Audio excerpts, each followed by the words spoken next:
After seeing his maid humiliated on a $5 blind date, the millionaire offered her a fake marriage. Hello, everyone.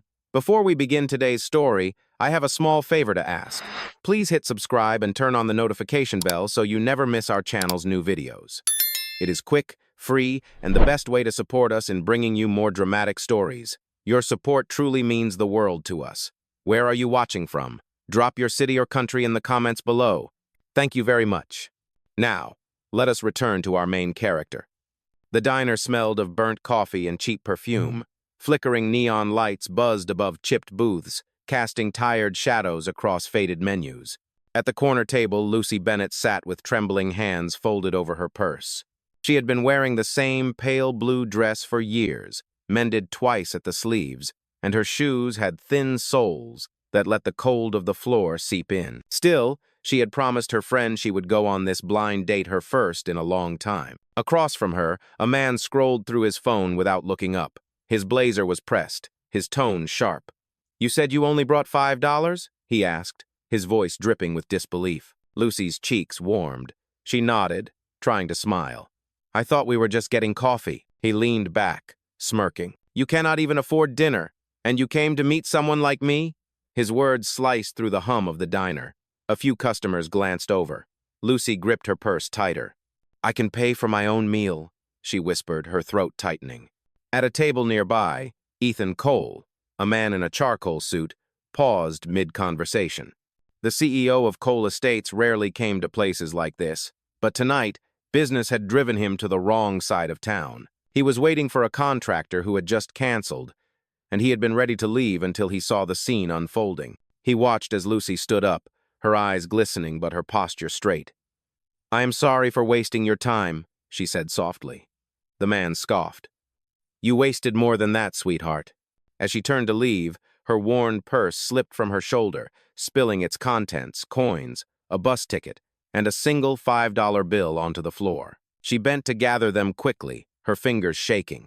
Before she could reach for the bill, another hand picked it up. Ethan knelt beside her, holding out the small, crumpled note. His voice was calm, deep, and clear. "You forgot this."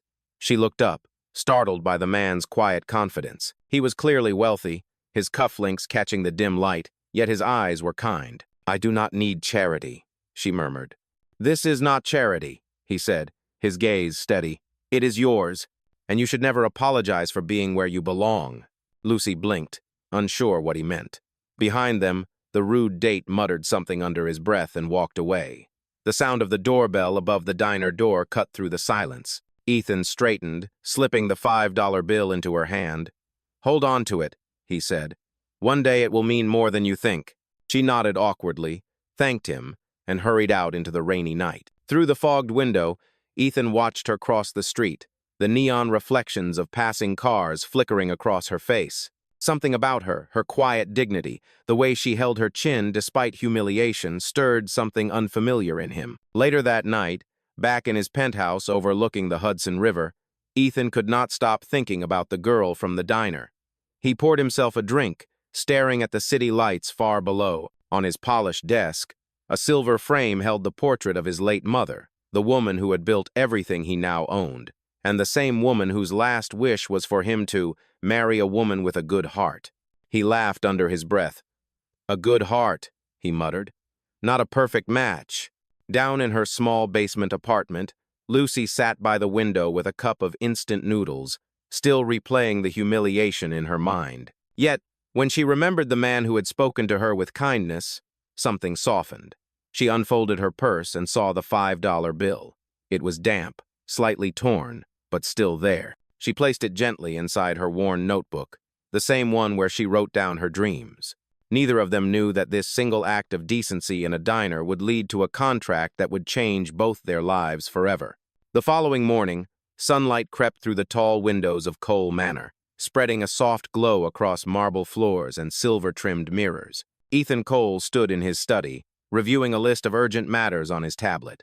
His company's board was pressing him to announce an engagement before the next shareholder meeting. The Cole family estate, built on old money and older traditions, demanded an heir, and soon, his assistant, Clara, entered quietly. Lucy whispered, "How long do we have to pretend?" Ethan turned to her, his voice low. Until we both remember why we started pretending in the first place.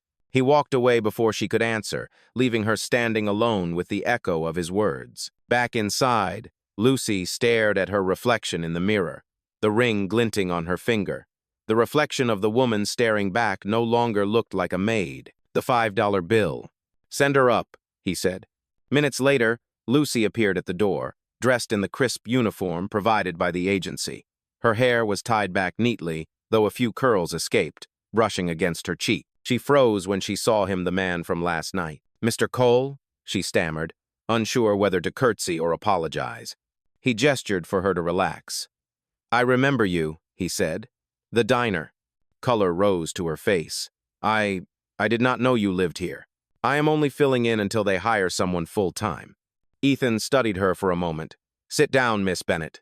She hesitated, then obeyed, perching on the edge of the leather chair like she might break it. "I owe you an apology," he said suddenly.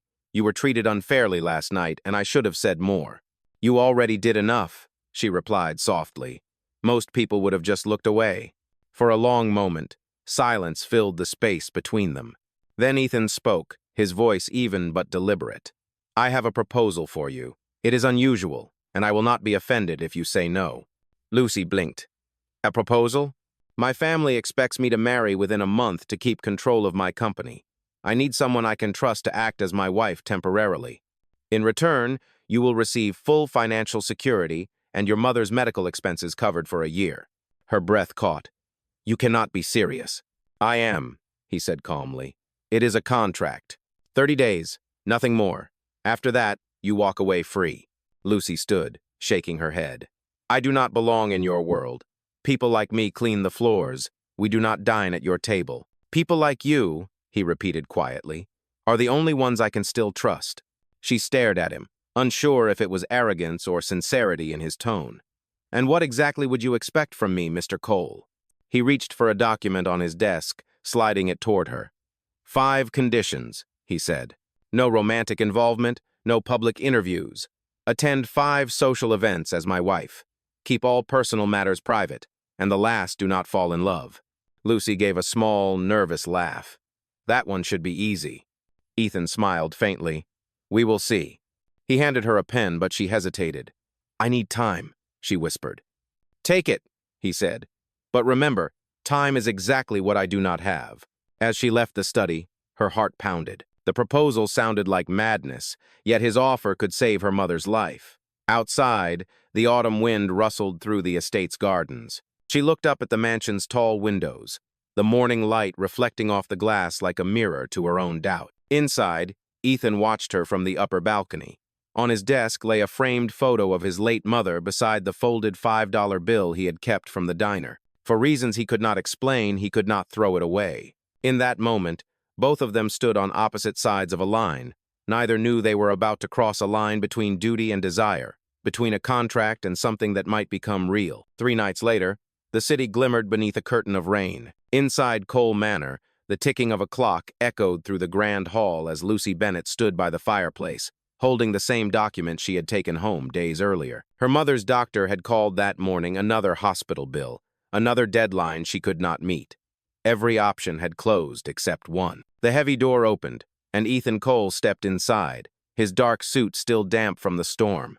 He looked at her, expression unreadable. "Have you made a decision?" Lucy took a deep breath.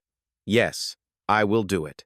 Without a word, Ethan motioned toward the desk where the contract waited. She signed her name, her hand trembling slightly. Ethan added his signature beside hers, the ink still wet when he said quietly, "Welcome to your new life, Mrs. Cole." The words sounded almost unreal. Lucy glanced at him, uncertain whether he was serious or teasing. He reached into a small velvet box and placed a ring in her palm. The band was simple, elegant, with a faint sparkle that caught the firelight. "It is not real," he said almost apologetically. "Just for the contract." She slipped it onto her finger. "Neither is the marriage," she replied softly. For a moment, their eyes met, and something unspoken passed between them. Then Ethan cleared his throat. "Tomorrow we will announce the engagement. My assistant will handle the wardrobe, media, and all the details. You only need to follow her instructions." The following day moved in a blur. Lucy was fitted for designer dresses, taught to walk in heels, and instructed on how to address socialites by name.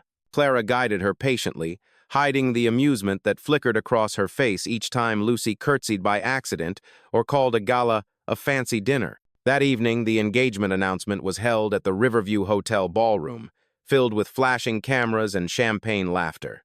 Lucy stood beside Ethan under the chandeliers, her heart racing. Every eye seemed to dissect her, her posture, her accent, her hands. When a journalist whispered loudly, "She was a maid, right?"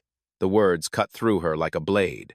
Ethan sensed her panic. Without breaking his composure, he slipped his hand into hers and whispered, "Breathe. They do not get to define you." The host's voice boomed through the hall. "Let us raise a glass to Ethan Cole and his fiancée, Lucy Bennett." Applause filled the room. Cameras flashed. Lucy forced a smile, her pulse pounding in her ears. She felt like an imposter wearing borrowed skin. After the event, she stepped out onto the balcony overlooking the river. The night air was cool, carrying the hum of the city below. She leaned on the railing, finally letting out the breath she had been holding all evening. "I did not think you would survive that," Ethan's voice came from behind her. She turned. Neither did I. He joined her at the railing, hands in his pockets. "You handled yourself better than most. You were honest." I was terrified," she admitted. "That is what made you real," he said quietly. "This world has forgotten what that looks like." Lucy glanced at him, unsure how to respond. His face, usually unreadable, softened under the faint light. For the first time, he looked less like a CEO and more like a man trying to remember who he used to be. A gentle silence settled between them. Below, the city lights reflected off the dark water, shimmering like broken glass. Lucy whispered, "How long do we have to pretend?" Ethan turned to her, his voice low. "Until we both remember why we started pretending in the first place." He walked away before she could answer, leaving her standing alone with the echo of his words. Back inside, Lucy stared at her reflection in the mirror, the ring glinting on her finger. The reflection of the woman staring back no longer looked like a maid. But somewhere deep down, she wondered when the lies were over. Who would she really be? The days that followed felt like a dream Lucy could not wake from. Every morning began with fittings, etiquette lessons, and endless instructions on how to act like Mrs. Cole. Clara led her through the mansion's long halls, correcting her posture, her speech, even the way she smiled. By the third day, Lucy felt like a stranger inside her own body. Still, there were moments that broke through the pretense. She laughed when she spilled coffee on a $1,000 dress and saw Ethan trying not to smile. She blushed when he caught her staring at a painting in the hallway, lost in thought. "It is from Florence," he said. "My mother loved art." "You should put it somewhere brighter," she replied. "It deserves light." He looked at her for a long second before saying, "So do you." The following weekend, the couple made their first public appearance at a charity luncheon hosted by the Cole Foundation. The ballroom was a sea of designer gowns and glittering jewelry. Lucy's dress, a soft silver satin, had been chosen to blend in, not stand out, but she still felt exposed. As they walked in, Ethan offered his arm. "You remember the rules," he murmured. "Smile, nod, say little, let them underestimate you." "I am good at that," she said quietly. For a while, everything went smoothly. Then, near the buffet table, a woman in a red dress turned and froze. Vanessa, Ethan's former girlfriend, the socialite everyone still called his almost fiancé. She smiled sharply. "Ethan," she said, her voice sugar-coated with poison. "And this must be your project." Lucy blinked. "Excuse me?" Vanessa's gaze swept her from head to toe. "Sweet of you to join us. The staff is usually not invited to these things." "And of see." The comment drew soft laughter from a nearby group. Lucy's throat tightened, the humiliation like a slap. Ethan stepped forward, his tone calm but cold. "Vanessa, you seem to have forgotten your manners." "Oh, I did not mean—" "Yes, you did," he cut in. "And you are wrong. She is not the staff. She is my fiancée." The crowd went silent. Vanessa's smile faltered. Lucy's eyes widened, stunned by his sudden defense. For a brief second, the world seemed to stop. Then Ethan guided her away, hand firm at her back. Outside, under the shade of an old oak tree, Lucy finally exhaled. "You did not have to do that," she said. "I know," he answered simply. But I wanted to. She looked at him, the tension softening into something unfamiliar. Why me, Ethan? Out of everyone, why choose someone like me? He hesitated, staring at the distant skyline. Because you do not want anything from me. She smiled faintly. Except a paycheck. He laughed for the first time, a genuine sound that made her chest tighten. Fair enough. Over the next few weeks, something in their rhythm changed. Their fake routine, posing for photos, attending meetings, smiling for cameras, began to feel less like an act. Ethan started leaving her small notes before breakfast. Do not forget to eat. Wear the blue dress tonight. You did great yesterday. Lucy kept them all tucked inside her notebook, beside the folded $5 bill. One evening, after another exhausting dinner with investors, she found Ethan in the library, tie loosened, sleeves rolled up. He looked up when she entered. You survived another day, he said. Barely, she replied, smiling tiredly. How do you do this every day? Pretend, he asked. She nodded. You get used to it, he said, pouring her a glass of water, or you forget who you are. Their eyes met, the silence heavy but tender. Do you ever forget? She asked. Lately, he said softly. Less and less. She looked down, tracing the rim of the glass. Maybe pretending is not always the worst thing, she murmured. Ethan studied her face, the flicker of emotion he could no longer hide. Maybe it is not pretending anymore, he said. For the first time, neither of them had an answer. And for the first time, Lucy wondered if the boundaries of their contract were already beginning to disappear. By the time the Cole Foundation's winter gala arrived, Lucy Bennett had learned to smile through whispers. Every event brought new rumors, but she no longer flinched when someone mentioned her name. Tonight, she wore a gown of deep emerald green, the same shade as the dress Ethan's mother had once worn in a famous portrait. When she walked into the ballroom on Ethan's arm, the room fell silent for a brief, breathless moment. Ethan leaned down slightly. You are doing great, he whispered. I am trying not to trip, she whispered back. He smiled, and for a second, the act felt effortless. Cameras flashed, champagne glasses clinked, and elegant conversations filled the air. But the calm did not last long. During the dinner, one of the board members raised his glass and said loudly, To Mr. Cole and his charitable engagement. Some might say you have a heart of gold, Ethan. The table chuckled, the sarcasm slicing through the laughter. Lucy froze.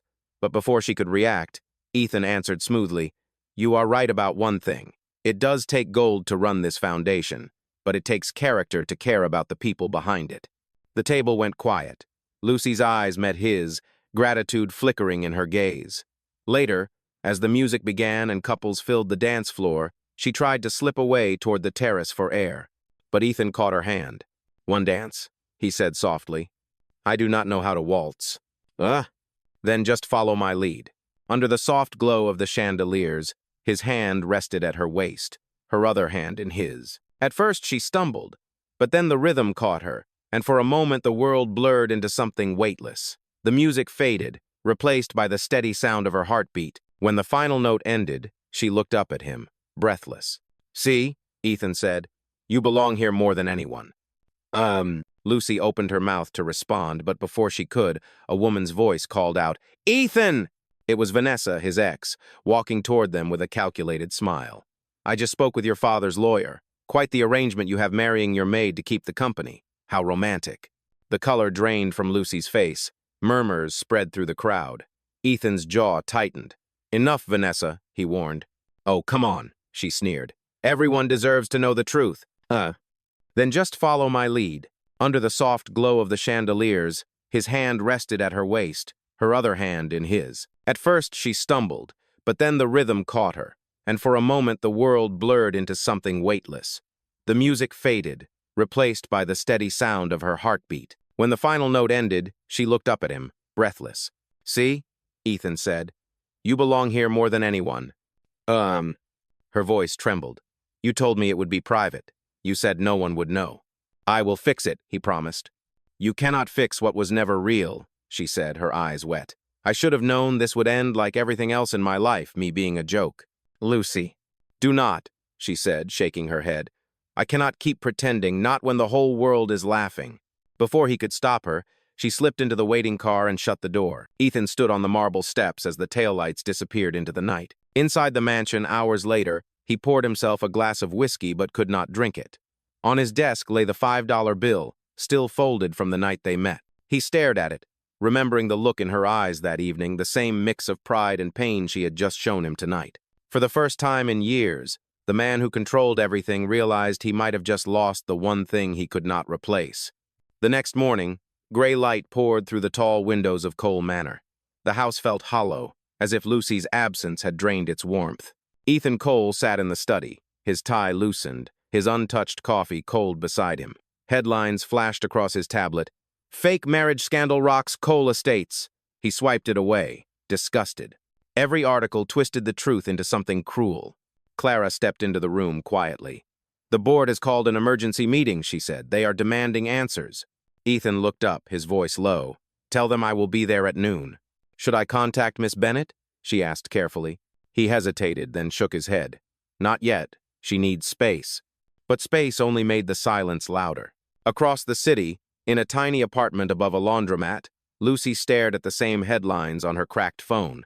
Her chest ached with humiliation. She turned the device face down on the table and pressed her hands to her eyes. Her mother called softly from the bedroom.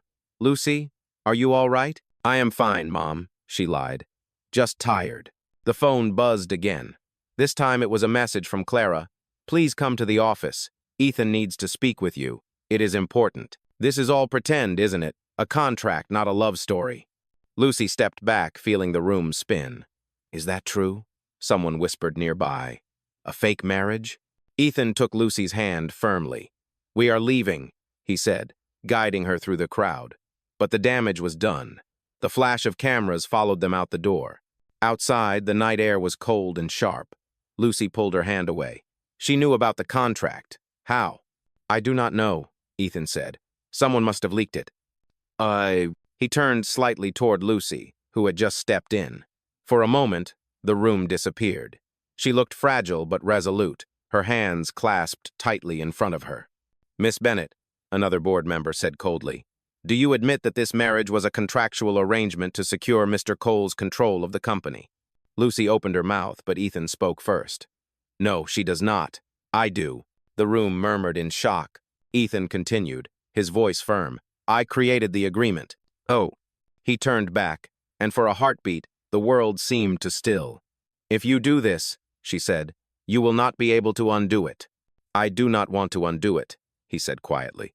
"I want to begin again."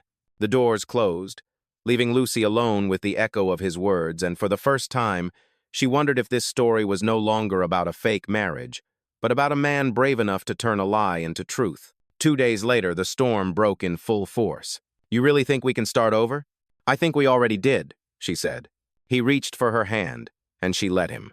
In that quiet room filled with the scent of rain and old books, their story born from a contract and built through chaos finally began to feel real. Outside, the first sunlight broke through the clouds, spilling golden light across the marble floors. Ethan turned to her and said softly, "No more pretending." Lucy nodded, her fingers tightening around his. No more pretending. She felt like an imposter wearing borrowed skin. After the event, she stepped out onto the balcony overlooking the river. The night air was cool, carrying the hum of the city below. She leaned on the railing, finally letting out the breath she had been holding all evening. "I did not think you would survive that." Ethan's voice came from behind her. She turned. "Neither did I." He joined her at the railing, hands in his pockets. "You handled yourself better than most. You were honest. The world above was chaos, but down there, it was still. Rainwater dripped from the ceiling, echoing in the quiet. Lucy leaned against the car, exhausted. "Where does this end?" she whispered. Ethan looked at her, his voice soft. "It ends when I stop being afraid to tell the truth." He reached into his jacket pocket and pulled out a small frame, the $5 bill, pressed behind glass. "This," he said, "was the moment I knew who you really were. You had nothing, and you still gave." "Ugh." The comment drew soft laughter from a nearby group. Lucy's throat tightened, the humiliation like a slap. Ethan stepped forward, his tone calm but cold. "Vanessa, you seem to have forgotten your manners." "Oh, I did not mean—" "Yes, you did," he cut in. "And you are wrong. She is not the staff. She is my fiancé." The crowd went silent. Vanessa's smile faltered. Lucy's eyes widened. stunned by his sudden defense. For a brief second, the world seemed to stop. Ugh. He turned back, and for a heartbeat, the world seemed to still. "If you do this," she said, "you will not be able to undo it." "I do not want to undo it," he said quietly. "I want to begin again." The doors closed, leaving Lucy alone with the echo of his words, and for the first time, she wondered if this story was no longer about a fake marriage, but about a man brave enough to turn a lie into truth. 2 days later, the storm broke in full force. "I have everything and I still took." Lucy stared at the framed bill, her throat tight. "Why are you showing me this?" "Because I am done hiding behind contracts," he said. "I will make this right, publicly, no matter what it costs me." Her eyes glistened. "And if it costs you everything?" He smiled faintly. "Then maybe I will finally learn what everything is really worth." As he walked toward the elevator, Lucy called after him, "Ethan!" But behind the noise, something else began to shift. Letters poured in from ordinary workers, from people who had been treated unfairly by the same system Ethan once represented. They thanked him for telling the truth. Meanwhile, Lucy Bennett kept her distance. She watched the broadcast from her apartment, hands trembling as she turned off the television. He had done exactly what he promised. He had told the truth and sacrificed everything. The knock on her door came that evening. When she opened it, Vanessa stood there, wearing dark sunglasses and guilt written all over her face. Lucy froze. "What are you doing here?" Vanessa sighed. "You should know the truth. I was the one who leaked the story, but I did not realize what it would do to him." Lucy stared, shocked. "Why tell me now?" "Because he still defended you," Vanessa said quietly. "Even after all of it. I thought you deserved to know." She left before Lucy could respond. The door clicked shut, and Lucy stood in silence. She reached for her notebook on the table, flipping it open to the page where she had kept the $5 bill. The ink of her old dreams looked faded, but one sentence stood out: "Be someone who gives more than she takes." The next morning, Lucy returned to Cole Manor. The place felt emptier, quieter. Reporters were gone. The staff whispered in low tones. She found Ethan in the library, the same spot where everything had started. He looked tired but calm, as if a heavy weight had finally lifted. "You should not be here," he said softly. "It is over now." "No," she replied, stepping closer. "It is not." He looked up, eyes searching hers. "You saw the news? I have nothing left?" Lucy smiled faintly. "That is not true. You still have the truth, and you still have me if you want me." For a moment he said nothing. Then he laughed, quiet and genuine, the kind of laugh that sounded like hope. One evening, after another exhausting dinner with investors, she found Ethan in the library, tie loosened, sleeves rolled up. He looked up when she entered. "You survived another day," he said. "Barely," she replied, smiling tiredly. "How do you do this every day?" "Pretend," he asked. She nodded. "You get used to it," he said, pouring her a glass of water. "Or you forget who you are." Their eyes met, the silence heavy but tender. "Do you ever forget?" she asked. A week later, the once scandalous story had begun to fade from the headlines, replaced by the next controversy. But at Cole Manor, something new was taking shape. The mansion no longer echoed with formality. The security guards were gone, and the air carried the faint aroma of freshly brewed coffee instead of polished marble. But somewhere deep down, she wondered when the lies were over. Who would she really be? The days that followed felt like a dream Lucy could not wake from. Every morning began with fittings, etiquette lessons, and endless instructions on how to act like Mrs. Cole. Clara led her through the mansion's long halls, correcting her posture, her speech, even the way she smiled. By the third day, Lucy felt like a stranger inside her own body. Still, there were moments that broke through the pretense. The chandeliers were still there, but now folding tables filled the room, stacked with paperwork, laptops, and coffee cups. Volunteers moved briskly around her. She was helping Clara organize the first public event of the new Cole Community Initiative. Ethan appeared in the doorway, sleeves rolled up, tie loosened. "Are you ready?" he asked. She smiled. "Almost. We just need someone to make the opening speech." He crossed his arms. "That sounds like your job." "Oh, I'm not good at speeches," she said. "You are good at truth," he replied gently. "That is better." When the doors opened, a small crowd of local families and workers filled the hall. Lucy stepped up to the podium, her hands trembling slightly. "A year ago," she began, "I was serving coffee in a diner, not standing behind a microphone.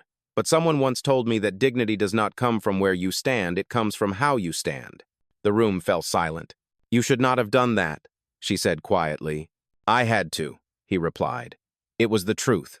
It will cost you everything." He smiled faintly. "Then it was worth the price." She shook her head, tears threatening. "You cannot fix this by taking the blame. People will still think—" "I do not care what they think," he said, stepping closer. "The only thing that matters to me is what you think." Her voice trembled. "I think you are impossible." Later that evening, the volunteers packed up, leaving the two of them alone in the quiet hall. The chandeliers above shimmered softly, reflecting the city lights beyond the tall windows. Ethan reached into his jacket pocket and pulled out a small frame, the $5 bill, still pressed behind glass. He handed it to her. "It is time this belongs to you again." Lucy traced the edge of the glass, smiling. "No, it belongs to us." And Ethan set it on the nearest table, beside a stack of donation envelopes. "Then let it start something bigger," he said. Outside, rain began to fall again, light and cleansing. Lucy leaned against his shoulder and whispered, "You know, for a fake marriage, this turned out to be the realest thing in my life." Ethan's arm tightened around her. "That is because love," he said quietly, "was never part of the contract. It was the loophole." And for the first time, neither of them wanted to close it. Spring arrived quietly, bringing soft sunlight and a sense of renewal to the city. A year had passed since the scandal, and Ethan Cole and Lucy Bennett had built a different kind of empire, one made of kindness, not contracts. The Cole Community Initiative had already opened 3 shelters and funded dozens of small family businesses. But today was special. In the center of the newly restored garden behind the manor, a simple arch stood draped in white roses. Friends, former employees, and neighbors gathered around, murmuring with warmth rather than gossip. There were no reporters, no cameras, just people who had seen what love built from honesty looked like. Lucy stood at the end of the aisle, her dress soft and simple, the sunlight catching strands of her hair. Ethan waited for her beneath the arch, his suit dark but his expression brighter than she had ever seen it. When she reached him, he whispered, "This time, no contracts." She smiled, "Just promises." The officiant began, but the words blurred in the rhythm of the wind and the sound of birds overhead. When it came time for the vows, Lucy's voice trembled slightly. "I once thought love was something people like us could never afford," she said. "But now I know it costs nothing except the courage to believe in it." Ethan took her hands, steady and sure. "You were never part of my plan," he said, "but you became my reason to start over. You taught me that wealth means nothing if it cannot build a future for someone else." When they exchanged rings, the crowd applauded softly. No press, no spectacle, only sincerity.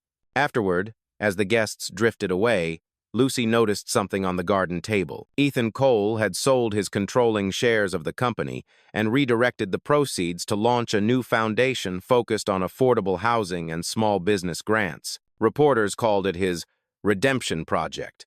But to Ethan, it was simpler than that. It was his way of beginning again on honest ground. That morning, Lucy Bennett stood in what used to be the manor's grand ballroom.